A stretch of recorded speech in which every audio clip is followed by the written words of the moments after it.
Salam əziz müdavimlər və abituriyentlər, bu dəfə biz sizlər üçün MİQ çərçivə sənədinə yeni daxil edilmiş Victor Hugo'nun Cosetta əsərini təhlil edəcəyik. Cosetta Səfirlər əsərindən bir parçadır və ixtisarla verilmişdir. Deməli, deyir ki, Paris yaxınlığında Montfermeil kəndindəki sadə bir meyxananı Thenardier adlı birisi arvadı ilə birlikdə saxlayırdı. Bir bahar axşamı Thenardier'in meyxanasının qabağında bir araba dayanmışdı. Bu arabanın oxunun altından yarımdairə şəklində bir zəncir sallanırdı. Bu zəncirin üstündə iki balaca qız oturmuşdu. Qızların əynində çox yaxşı, hətta qəşəng paltarlar vardı. Aha, deməli bax burada iki qız oturub. Bunların da əynindəki paltarlar çox yaxşı və hətta qəşəng idi deyir. Meyxananın qapısı qabağında yaraşıqsız bir arvad oturmuşdu. Baxın, qızlar çox yaxşı geyinibdi, paltarları qəşəngdir. Lakin bu meyxananın qabağında, qapısı qabağında yaraşıqsız bir arvad oturmuşdu. Bu qızların anası idi. Yaraşıqsız bir vəziyyətdə oturan, daha doğrusu yaraşıqsız bir arvad, meyxananın qabağında oturan yaraşıqsız arvad həmin bu iki qızın anası idi. Ana uşaqları yelləndirir və saxta bir səslə nəğmə oxuyurdu. Kimsə ona yaxınlaşdı və birdən lap qulağının dibində bu sözləri dedi: "Xanım, nə yaxşı uşaqlarınız var." Bax, bu qadın neyniyirdi burada? Uşaqları yelləndirir və nəğmə oxuyurdu. Birdən kimsə ona yaxınlaşır və qulağının dibində deyir ki, nə yaxşı uşaqlarınız var. Qızların anası oxuya-oxuya dönüb baxdı. Onun qabağında bir neçə addımlıqda bir qadın dayanmışdı. Onun da qucağında balaca bir uşaq vardı. Arvadın qucağındakı uşaq 2-3 yaşında olduqca gözəl bir qız idi. Deməli, bax bu qadının 2 dənə qızı var. Qarşısında durub ona, daha doğrusu qarşısında duran qadının isə qucağındakı da elə qızdır. Paltarlarının bərbəzəyi heç də o biri qızlarınkindən geri qalmazdı. Kurujevalı çutkusunun üstündən başına nazik kətan ləçək bağlanmışdı. Koftasının kənarlarına lent tikilmişdi. Qatlanmış tumanının altından totuq və möhkəm ağ ayaqları görünürdü. Bax, bu təsvir olunan uşaq ayaq üstə dayanan qadının qucağındakı uşaqdır ki, deyir ki, paltarının bərbəzəyi heç də o biri qızlarınkindən geri qalmazdı. Kurujevalı çutkusunun üstündən başına nazik kətan təsviridir, bax, ləçək bağlanmışdı. Koftasının kənarlarına lent tikilmişdi. Qatlanmış tumanının altından totuq və möhkəm ayaqları görünürdü. Üzünün rəngi qızıl gül kimi gözəl və sağlam idi. Yanaqları almaya bənzəyirdi. Qız yatırdı. Həmin bu uşaq deməli yatır. Qızcığazın anası isə yoxsul və məyus görünürdü. Paltarı onu təzədən kəndli olmağa hazırlaşan bir fəhlə qadına bənzədirdi. Təzədən. Aha, burada bu təzədən ifadəsinə fikir verin. Deməli, görünür əvvəllər də bu kəndli olmuşdu ki, deyir ki, təzədən kəndli olmağa hazırlaşan bir fəhlə qadına bənzədirdi. Görünür bu qadının başına nəsə bir hadisə gəlib. İndi isə baxaq. Bu iki qızın anası deyir ki, mənim adım xanım Thenardier'dir, dedi. Bu qadının adı nədir? 2 dənə qızın anasının adı Thenardier'dir. Bu meyxana ərimlə mənimdir. Deyir ki, bu meyxana isə ərimlə mənimdir. Yolçu qadın başına gələn əhvalatı danışdı. O, fəhlə bir qadın imiş. Parisdə iş tapmaq çətin olduğundan onu başqa yerdə vətənində axtarmağa gəlmişdir. Bax, bu gələn yolçu qadın ki var, qucağında uşaq olan, başlayır özünün əhvalatını buna danışmağa. Deyir ki, mən bir fəhlə qadın idim. Parisdə iş tapmaq çox çətin olduğuna görə deyir, vətənimdə axtarmağa gəldim. Deməli, bunun aydın olur ki, vətəni Paris deyil və orada iş tapmır deyə gəlir vətəninə. Bu sözləri deyib öz qızını elə hərarətlə öpdü ki, onu yuxudan ayıltdı. Deməli, uşaq niyə yuxudan ayılır? Ananın onu hərarətlə öpməsinə görə. Qız anasının gözləri kimi mavi gözlərini açıb baxdı. Bax, bu ananın gözləri mavi gözdür. Mavi gözləri biz hansı əsərlərdə xatırlayırdıq. Bir dənə yada salaq. Bax, Mir Qasımın gözləri mavi idi. Düzdürmü? Qoca və dənizdəki göz də mavi idi. Orada da Santiago'nun gözləri mavi idi. Gözlərini açıb baxdı, sonra güldü və sürüşüb yerə düşdü. Deməli, yeriyir bu uşaq. Baxaq. Yəni elə də xırda, belə deyək, körpə deyil də, yeriyə bilən bir uşaqdır. Bu şirin uşaq birdən yelləncəkdə yellənən iki qızcığazı görərək durdu və sevincdən dilini çıxartdı.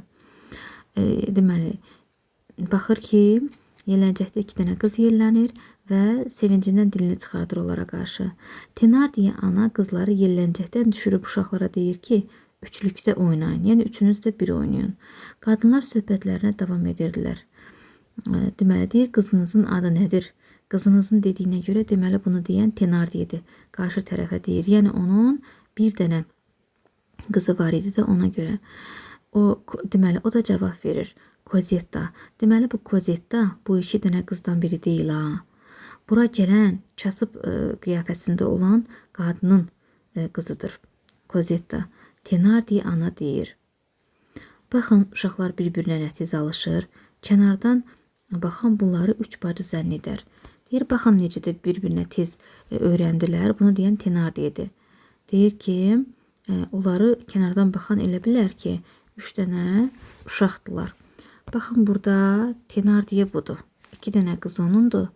Bu da Parisli olmayan və Parisdə iş tapa bilməyən qadındır ki, öz övladı ilə gəlibdir buraya. Kozetta bax budur. Deməli, ananın qucağındakidir Kozetta. Baxaq. Bu sözlər o biri qadının ruhunu qığılcım kimi işıqlandırdı. O, Tenardiyenin əlindən tutaraq diqqətli bir nəzərlə baxdı. Razısınızmı? Uşağım sizinlə qalsın dedi. Deməli, bu ayaq üstündə olan qadın nəyə görə deyir ki, ruhunu qığılcım kimi işıqlandırdı? Tenardiya buna nə dedi? Deyir ki, sanki deyir bu uşaqlar elə bil bacıdılar. Yəni üçü bir yerdə elə bir deyir kənardan baxan olsa fərqləndirə bilməz ki, bunlar yaddılar da, yəni uşaqlar bir-birinə isinişibdir. Bu zaman deməli Kozetta'nın anasının gözlərində bir qığılcım işıqlanır və bu da səbəb o idi ki, deyir ki, saxlaya bilərsinizmi? Yəni burada qalsın da uşaq. Razısınız deyir, uşağım sizlə qalsın. Kozetta'nın anası sözünə davam edərək, bilirsinizmi dedi, mən qızımı özümlə bərabər vətənimə apara bilməyəcəyəm. Uşaqla birlikdə iş tapmaq çətindir. Nəyə görə Kozetta'nın anası uşağı apara bilmir? Çünki deyir ki, mən deyir onu vətənə apara bilmərəm, orada uşaqla iş tapmaq çətindir. Uşaqlarınızı bu qədər gözəl, bu qədər təmiz, bu qədər məmnun gördüyüm zaman ürəyim titrədi. Öz-özümə nə yaxşı anadır dedim. Bu çox gözəl olar, üç bacı olarlar, həm də mən tez qayıdacağam.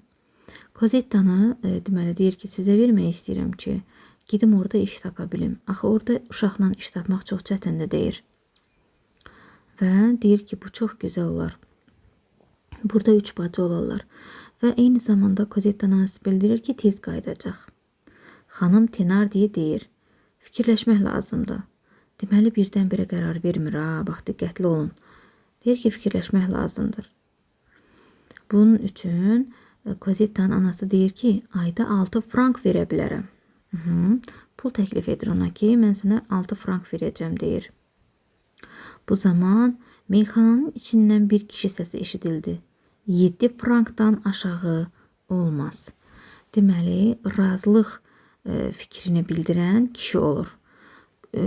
Tenardiya razılaşmamışdı. Sadəcə fikirləşmək lazımdır, deyir. O deyir ki, mən sənə 6 frank verə bilərəm də, yəni uşağa baxsan. Bu zaman meyxananın içərisindən kişi səsi. Deməli, bunların danışığını Tenardiyenin yoldaşı eşidirmiş meyxananın içərisində. Deyir ki, 7 frankdan aşağı olmaz. Həm də 6 aylığını qabaqcadan verməlisiniz. Bax, şərt kəsir ondan. Deyir ki, Birincisi şərti nə idi? 7 frank verməlisən deyir. İkinci şərt isə o idi ki, 6 aylığını qabaqçıdan verəcəksən. Deməli, bu meyxananın içərisindən gələn kişi səsi Tenardie'nin yoldaşı idi və o Cosette'nin anasına şərt qoyur ki, sən birincisi 7 frank verməlisən, qəti şəkildə 7 frankdan aşağı olmaz. İkincisi isə 6 aylığını öncədən verməlisən deyir. Yəni, yoxsa saxlamarıq. Ana deyir, verərəm. Bax, razılaşır. Cosette'nin anası razılaşır. Kişi səsi dedi, bundan başqa ilk xərclər üçün də 15 frank lazımdır. Bu kişinin şərti bitmir. Birinci dedi 7 frank ver. İkinci dedi 6 aylığın birdən ver. Üçüncü nə dedi? Dedi ki 5 frank, daha doğrusu 15 frank vermək lazımdır. Nəyə görə? Xərclərinə görə, ilk xərclərinə görə. Görünür ilk xərc dediyi yəqin ki onun qalacağıydı, yatacağıydı, bunlar idi. Bir də ki, sizə bu 6 ay söhbətinə nə xatırlatdım? 6 ay söhbəti səsli qızda var idi. Onlar düz 6 ay müqavimət göstərmişdilər düşmənə qarşı. Aha, təmizləyək buranı, davam eləyək. Xanım Tenardie yenə həmin nəğməni oxuya-oxuya hesabladı və Xanım Tenardie necə ki əvvəl mahnı oxuyurdu meyxananın qabağında durub, yenə nəğmə oxuya-oxuya hesablayır və deyir ki, cəmisi birlikdə 57 frank verməlisiniz. Deməli, nə qədər frank verməlidir? Daha doğrusu 57. 57 frank verməlisiniz. Hamısı bir yerdə. Qadın dedi, verərəm. Kişi səsi, bəs uşağın paltarı varmı? Cosette'nin anası deyir ki, mən verərəm. Kişi səsi qayıdıb deyir ki, bəs uşağın paltarı var, yəni paltarı varmı ya yoxdurmu? Xanım Tenardie deyir ki, danışan mənim ərimdir. Qadın deyir, bəs necə dedi? Əgər mən öz balamı tamam çılpaq qoysaydım, bu çox qəribə olardı. Tenardielerin qonşularından bir qadın yolda qızın anasına rast gəlmişdi. Bax, burada Cosette'ni, baxın bir dəqiqə, burada bu 3 nöqtəni görürsünüzsə, deməli bilmək lazımdır ki, ixtisar verilibdir. İxtisarın verildiyini ona görə bildirirəm ki, yəni bu ixtisarın olması o deməkdir ki, hissələr arasında əlaqə qırıqlığı olacaqdır. Yəni cümlələri oxuyanda bir belə deyək, fərqlilik duyduğunuz zaman sizə heç də fərqli gəlməsin. Çünki ixtisarlar olanda belə olur. Deyir ki, Tenardielerin qonşularından bir qadın yolda qızın anasına rast gəlmişdi. Və o geri döndüyü zaman evdə demişdi. Yolda hönkür-hönkür ağlayaraq gedən bir qadına rast gəldim. Elə bəlkə ağlayırdı ki, ürəyim qanla doldu. Yolçu qadının vermiş olduğu 57 frank sayəsində əri Tenardie öz borcunu vaxtında verə bilmişdi. Əri Tenardie sayəsində əri Tenardie öz borcunu vaxtında verə bilmişdi. Lakin bir aydan sonra onlara yenə pul lazım oldu. Arvadı Cosette'nin paltarını Parisə aparıb lombarda girov qoydu və əvəzində 60 frank aldı.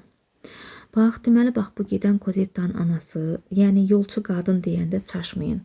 Burada yolçu qadın kim idi? Yolçu qadın getməyə hazırlaşan qadın, yəni Cosette'nin anası idi. Onun verdiyi pulla, yəni nə qədər pul idi? 57 frank idi. 57 frank sayəsində Tenardie'nin əri öz borcunu vaxtında verə bilir.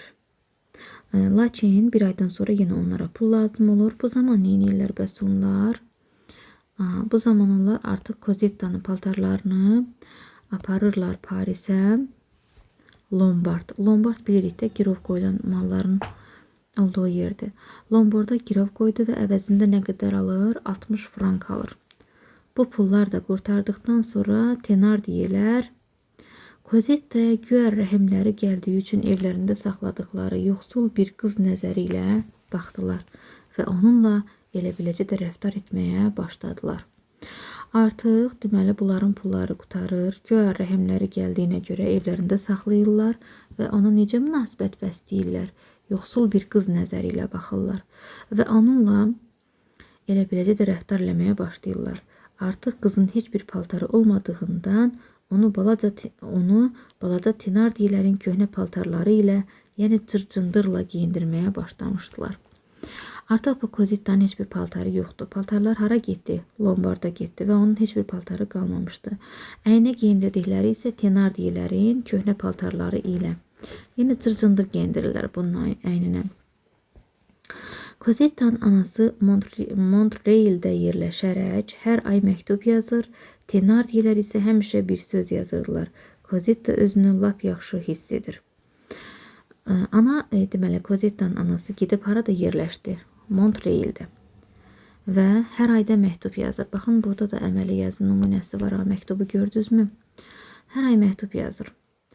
Deməli, Tenardiyələr isə həmişə bir söz yazırlar ki, Kozitta özünü yaxşı hiss edir. İllər gəlib keçirdi. Uşaq böyüyür və böyüdükcə dərdi də artırdı. Artıq illər gəlir keçir, uşaq böyüyür, böyüdükcə də dərdi artırdı.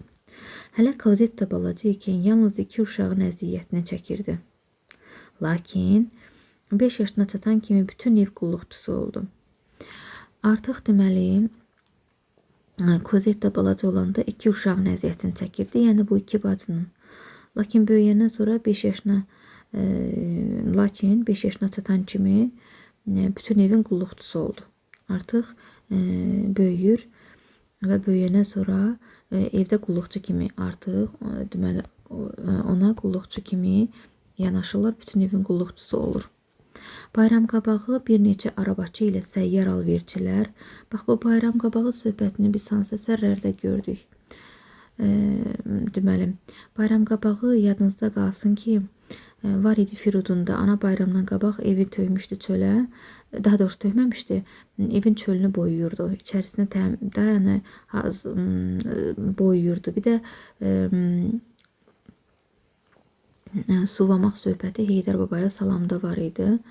Məmməd Həsən suvayırdı. Daha doğrusu Məmməd Sadıq damlarını suvardı. Suvardı, suvamaq mənasındadır. Amma bayram qabağı deyildi də o, ümumiyyətlə suvamaq mənasındaydı. Bayram qabağı Firudunda var idi ki, Firudun anası deməli Firudun anası daxmanın çöl divarlarını ağardırdı bayramdan qabaq. Bayram qabağı bir neçə arabaçı ilə səyyar alverçilər Tenardiyenin alçaq tavanlı otağındakı stolun ətrafında əyləşmişdilər. Meyxanaçının arvadı gür yanan kürədə pişən xörəyə baxır, əri isə qonaqları içərək siyasətdən danışırdı. Deməli, bayramı qabağı bir neçə arabaçı səyyar alverçi olur və səyyar bir yerdə qalmayan deməkdir eyni zamanda. Tenardiyenin alçaq tavanlı otağındakı stolun ətrafında əyləşiblər. Meyxanaçının arvadı gür yanan kürədə bişən xörəyə baxırdı, əri neyniyirdi bəs? Qonaqlarla içib siyasətdən danışırdı. Siyasət söhbəti bir də harda var idi? Firudunda var idi. Deyirdi ki, bunun üz-gözündən, daha doğrusu bunun danışığından siyasət qoxusu gəlir. Kozitta ocağın yanındakı taxta üzərində yenə həmişəki yerində oturmuşdu. Deməli, Kozittanın həmişəki yeri haraymış? Taxta üzərində, ocağın yanındakı taxta üzərində. Əynində cırcındır, yalın ayaqlarında taxtadan qayrılmış ayaqqabı, ocağın işığında əyləşib Tenardiyenin qızları üçün yun corab toxuyurdu. Baxın, biz bu corab söhbətini bir çox əsərlərdə görmüşdük. Birində var idi. Gəlin bir-bir mən deyim, siz də baxın. Səsli qızda var idi mı? Öpüldü çaxcır corab deyirdi. İkincisi, Vaqifdə var idi mı? Əli bəyə qaynənəsi corab toxuyub gətirmişdi. Üçüncüdə, anabacıda var idi mi corab? Dördüncüdə, Monsieur Jordan və Dərviş Məstəli Şahdan Şəhrabanı əlində toxuduğu corabı yerə qoydu. Daha sonra, 5-ci, harda var idi? Heydər babaya salamda deyir ki, mən deyir, şal aldım, belimə bağladım, ağlayıb şal aldım, belimə bağladım, getdim, salladım, mənə deyir, corab bağladılar. Qulamgilə gedir o özdə. Heydər babaya Qulamgilə gedir və Fatma nənə də ona neyniyir? Corab bağlayır. Deməli, corab söhbətini gördükmü bir neçə yerdə. Burada da corab var. Altıncıda isə Cosetta'nı götürəcəyik ki, o da neyinirmiş? Tenardiye'nin qızlarından ötürü corab toxuyurmuş. Aha, təmizləyək buranı. Baxaq, corab toxudu. Toxuyurdu. Ara sıra qonaqlardan birisi küçəyə baxaraq nə yaman qaranlıqdır və ya bu qaranlıqda küçə ilə fənərsiz getmək üçün pişik olmaq lazımdır deyirdi. Bu sözləri eşitdikcə Cosetta tir-tir əsirdi. Qorxur axı qaranlığa görə. Onu su gətirməyə göndərəcəklərindən qorxurdu. Qorxur ki, buna deməli Cosetta'ya su gətirsinlər, su gətirmək tapşırarlar. Axı küçədə qorxuludur. Meyxanada gecələyən səyyar alverçilərdən birisi içəri girdi və kobud bir səslə "Nə üçün mənim atıma su verməmişlər?" dedi. Yəni meyxanada gecələyən səyyar alverçilərdən biri gəlir, deyir ki, niyə mənim atıma su verməyibdilər? Bu da nə deməkdir? Cosetta, yəni o da qorxurdu axı su gətirməkdən.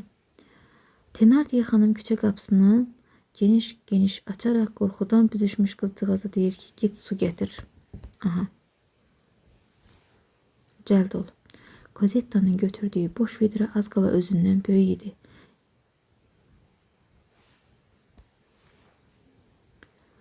İçində bir uşaq rahat otura bilərdi. Meyxananın qapısı ilə üzbəüz olan dükkanda oyuncaq satırdılar. Aha. Gördünüzmü? Burada da bir boşluq var. Yəni ixtisarlar daha bax bunlar. Deyir ki, meyxananın qapısı ilə üzbəüz olan dükkanda oyuncaq satırdılar. Birinci sırada ən görkəmli bir yerdə böyük bir gəlincik vardı. Bu gəlinciyin gözləri və həqiqi saçları vardı. Əynində çəhrayı rəngli incə bir paltar geyindirilmişdi. Başı qızıl sümbüllərlə bəzənmişdi. Bu gözəl oyuncaq daim sərgidə qalaraq 10 yaşından aşağı olan bütün gəlib keçənlərin heyrətinə səbəb olurdu. Cosetta əlində vedrə düşüncəli halda küçəyə çıxdığı zaman xanım adlandırdığı bu gəlinciyə baxmaqdan özünü saxlaya bilmədi. Həmin o mağazadakı, oyuncaq mağazasındakı gəlinciyə Cosetta nə deyirdi? Xanım deyirdi. Çörəkçilər küçəsi ilə gedərkən dükkanlardan işıqlar onun yolunu işıqlandırırdı. Bu qaranlıq küçədə onun yolunu nə işıqlandırırdı? Çörəkçilər küçəsi ilə gedərkən dükkanlardan işıqlar. Lakin biraz sonra son işıqlı dükkanı ötüb keçdi. Yəni bu nə demək idi? Artıq qaranlıq küçə ilə gedəcəkdi. Yazıq qız qaranlıqda qaldı.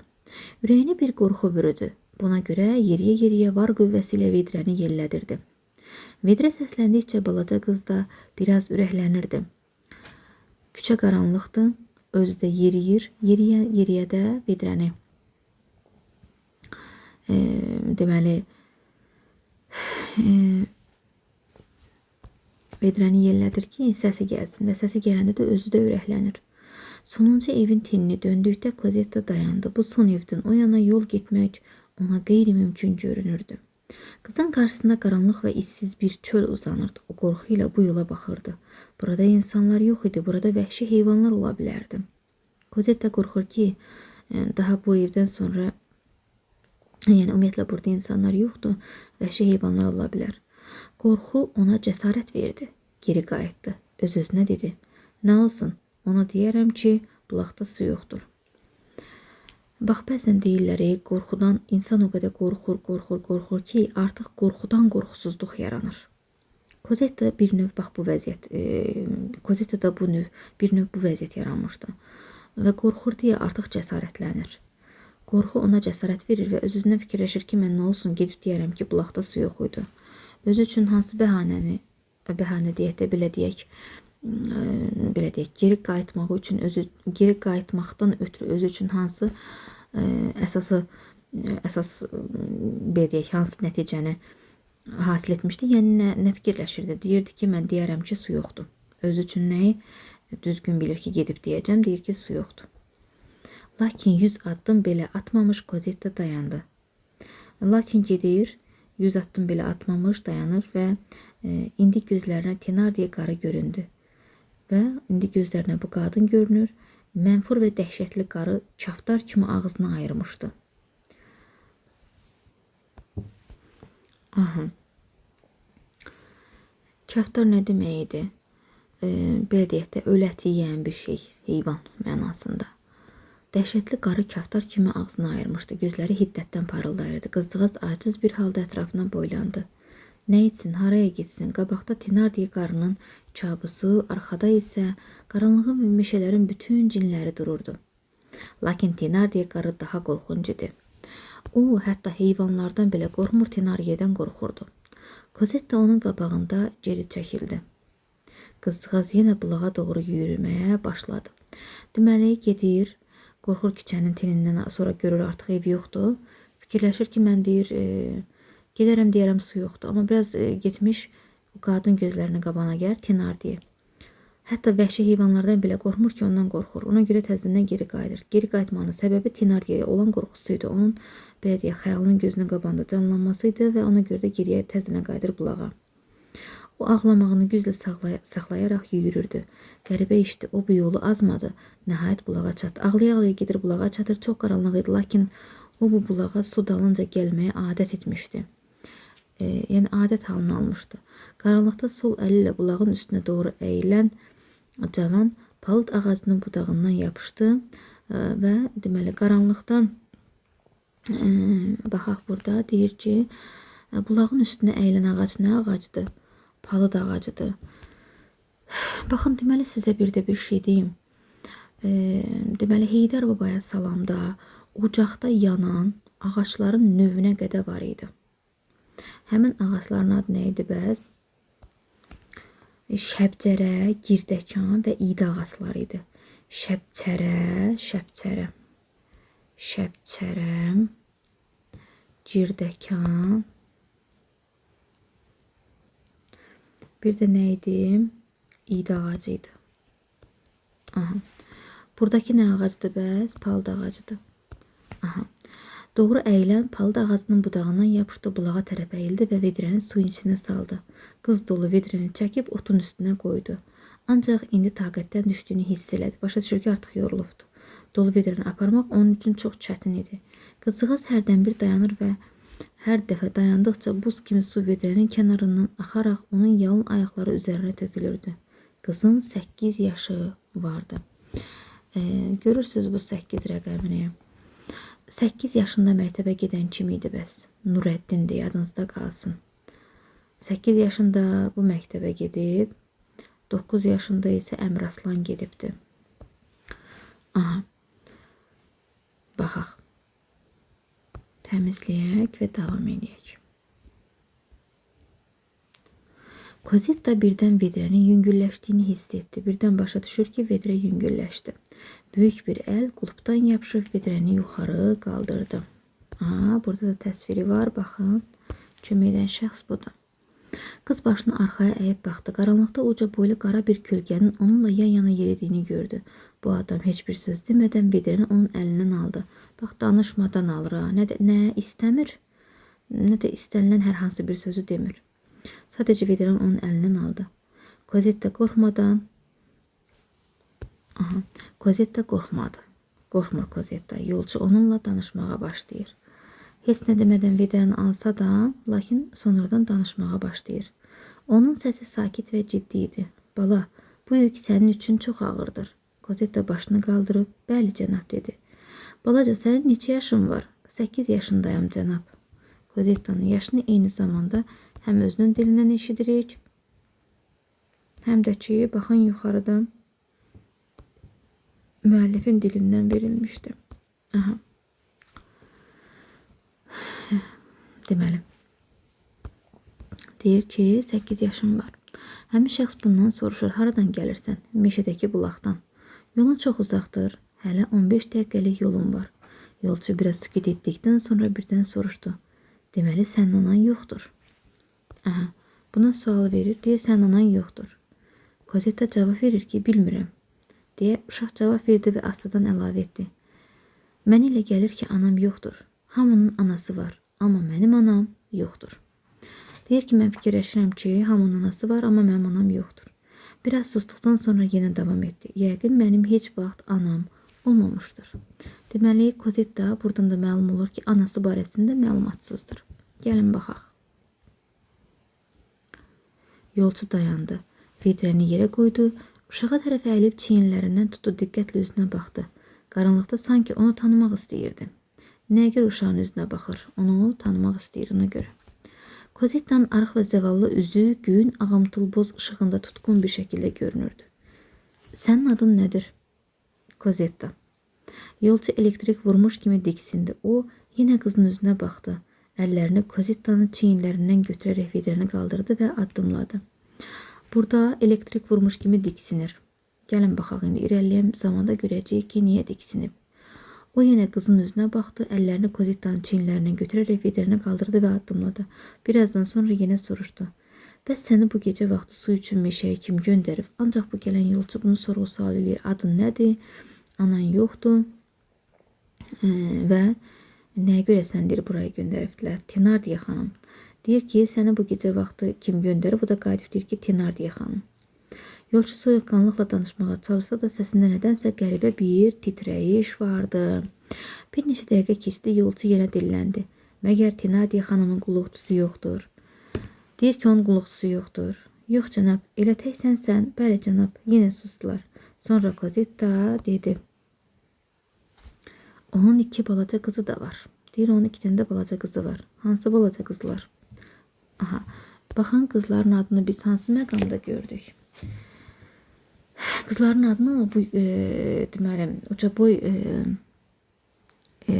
və Kozetta, daha doğrusu ucaboy, yaraşıqlı Kozetta'nın əlindən vedrəni alan bir şəxslə Kozetta danışarkən məlum olur.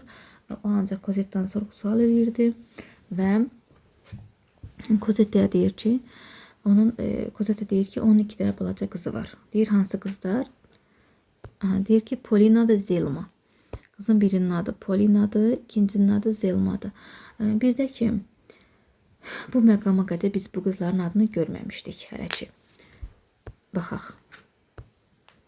Az sonra Kozetta astadan dillənir. Deyir, onların gözəl kuklaları var, cürbəcür parıldayan oyuncaqları var. Onlar oynayır, əylənirlər. Məlumat verir ki, onlar sadəcə gözəl kuklalar var, oyuncaqları var, oynayıb əylənirlər. Yolçu deyir ki, elə bütün günü. Deyir, bəli cənab, bəs sən? Deyir ki, mən isə işləyirəm. Bütün günümü. Qız iri gözlərini qaldırdı, yolçuya baxdı, gözlərində yaş vardı. Lakin gecənin qaranlığında görünmürdü. Qızın gözlərindəki yaşı yolçu gördümü? Xeyr, görmədi. Çünki qaranlıq idi. Yanıqlı bir səslə cavab verdi. Bəli cənab, biraz susduqdan sonra əlavə etdi. Hərdən bir işimi qurtaranda icazə versələr, mən də oynayıram. Deyir, qızlar oynayır və deyir, mən də işimi tez qutarsam, mən də oynayıram. Amma icazə versələr. Deyir ki, bəs sən necə oynayırsan? Elə bildiyim kimi. Ancaq mənim oyuncağım azdır. Deyir, bildiyim kimi. Lakin mənim oyuncağım azdır. Mənim ancaq bir dənə balaca qalay qılıncım var. Bax bu boyda. Kozetta'nın sadəcə bir dənə oyuncağı var idi. O da nə idi? Qalay qılıncı. Qızcığaz çeçələ barmağını göstərdi. Qılınc bir şey kəsirmi? Bəli cənab deyə qız cavab verdi. Qılıncım salat kəsir. Bir də milçək başı kəsir. Qılıncın nələri kəsirdi? Bir salatı kəsirdi, bir də milçəyin başını.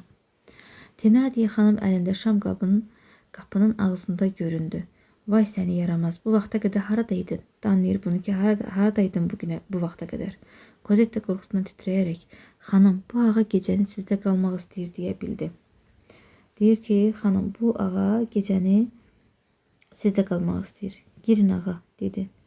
Yolçu içəri girdi. Boğçası ilə ağacını skamyanın üzərinə qoyaraq, deməli, boğçasını və ağacını skamyanın üstünə qoyur.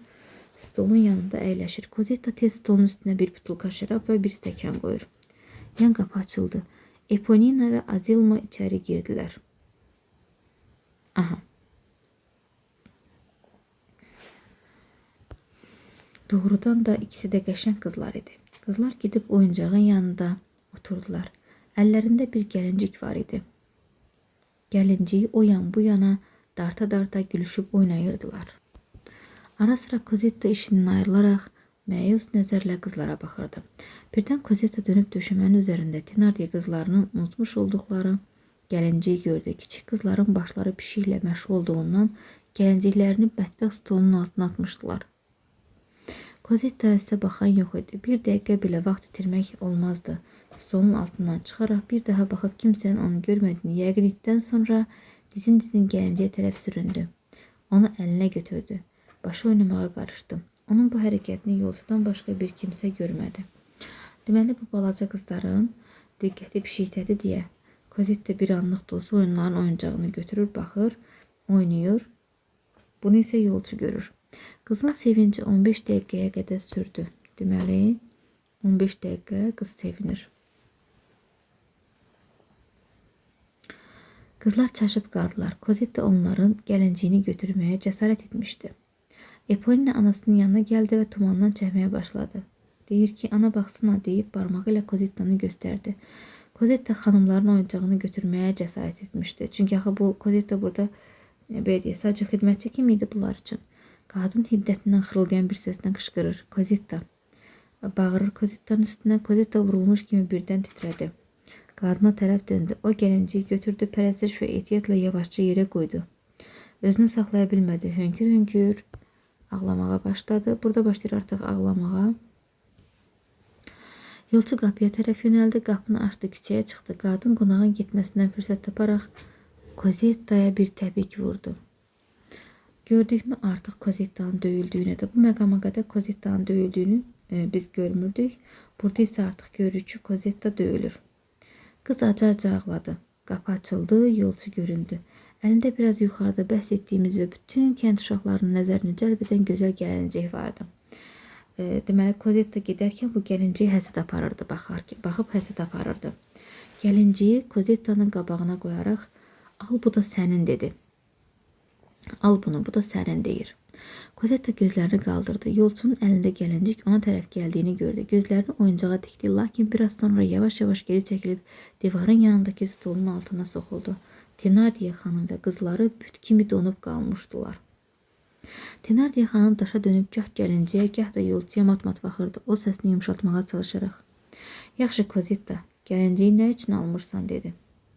Nəhayət Kozetta gəlinciyə yanaşdı və yavaş bir səslə Tenardiyaya dedi. Olarmı xanım? Niyə soruşur? Deyir ki, nə soruşursan? Deyə qadın ona cavab verdi. Bu sənindir. Bu cənab onu sənə bağışlayır. Doğrudanmı ağa deyə Kozetta soruşdu. Deyir, lap gerçəkmi bu gəlincik mənimdirmi? Yolcunun gözləri elə bir yaşarmışdı. O ağlamamaq üçün stur bir həyəcan dəqiqəsi keçirirdi. Qonaq gəlinciyi qızcığaza verdi. Bir neçə saat keçdi, müştərilər dağıdılar, meyxana bağlandı, Tenardiya qonağa yanaşdı, asıdan dilləndi. İstirahət etmək istəmirsinizmi cənab? Hə, doğru deyirsiniz deyə yolcu cavab verdi. Tenardiya gülümsəyərək, buyurun, cənabınızı ötürün dedi. Ertəsi gün səhər tezdən günün çıxmasına azı 1-2 saat qalmış, qonaq salona girdi. Meyxanaçı qadın, nə tez oyanmışsınız dedi. Yoxsa artıq yola düşürsünüz. Yolcu fikirli və dalğan idi. Aha. Deməli, biz artıq baxırıq və deyir ki, burada necə yekunlaşır əsərin sonu Kozettanın. Ertəsi gün səhər tezdən günün çıxmasına azı 1-2 saat qalmış, yəni lap erkəndən də qonaq salona girir. Meyxanaçı qadın buna deyir ki, niyə tez oyanmışsınız da, yoxsa artıq yola düşürsünüz. Yolcu fikirli və dalğın idi. Yəni, belə deyək, keyfi yox idi da bu yolcunun. Çünki Kozettanın başına gələnləri o qaldıra bilmirdi. Eyni zamanda bunun gözlərinin yaşarmasına da məlumdur ki, bu Kozettanı tanıyan birisidir. Biz deməli görmüşdük ki, Kozettanın adı çəkiləndə, daha doğrusu Kozetta özünün adını deyəndə də onu deyir, sanki ildırım vurmuş kimi olmuşdu. Beləcə, ümidvaram ki, əsər sizlər üçün faydalı olacaqdır.